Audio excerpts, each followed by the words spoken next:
Lien avec Meghan et Harry. Alors, je ne sais pas si vous avez un peu regardé la presse, mais il semblerait que soit c'est la vérité, soit la presse met tout en œuvre pour nous donner l'impression qu'il y a de grosses tensions entre eux, que Meghan est ultra contrôlante, dirigiste et que Harry n'en peut plus. De plus, je ne sais pas si vous êtes au courant, il y a toujours ce fameux problème avec la sécurité que Charles utilise, comme dit Harry, pour contrôler un peu les personnes autour de lui. Il semblerait que on est en train de préparer William à prendre la succession, le trône. En effet, hein, Charles il peut abdiquer comme il peut partir, il n'est pas tout jeune. Du coup, il y a la Royal Lodge où il y a Andrew qui vit dedans. Déjà, Charles avait coupé les 3 millions qui devaient être alloués à Andrew, mais vu avec l'affaire Epstein, hein, vous avez vu.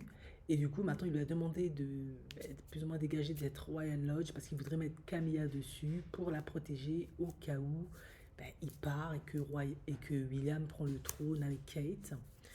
Alors, Andrew veut pas quitter le Royal Lodge et du coup, ça confirme bien ce que Harry disait quand il dit que son père contrôle les gens avec tout ce qui est sécurité, parce que c'est vrai qu'on peut partir du postulat que comme on est au Royaume-Uni, il n'y aura pas de danger, il n'y aura pas de problème.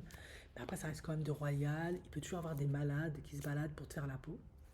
Alors, je sais pas si vous êtes au courant, mais ils ont dit dans les médias que William était contrarié parce que apparemment, il y avait un héritage de la reine qui restait de plus de 8 millions, je crois, qui devrait être accordé à Harry selon un certain délai et pas à William. Pourquoi? Parce que William héritait déjà d'un certain nombre de choses et que William serait furieux.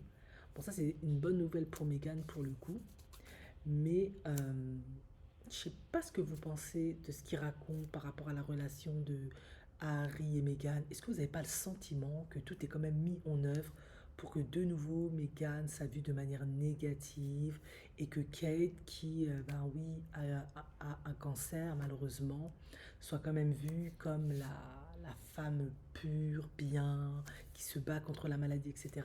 Il y a toujours cette volonté de dépeindre une image négative de Meghan et positive de Kate. Est-ce que vous ne pensez pas que cette pression qu'exercent les médias sur la relation de Harry et Meghan commence pas à les atteindre et gentiment, on commence à avoir les prémices. Harry qui coupe la parole, Harry qui... Est-ce que vous n'avez pas ce sentiment? Ou tout simplement, bah, ça fait des années qu'ils sont mariés, ils ont 2 enfants, c'est la routine, parfois on se saoule et on n'arrive pas toujours à gérer ses émotions. Qu'est-ce que vous en pensez?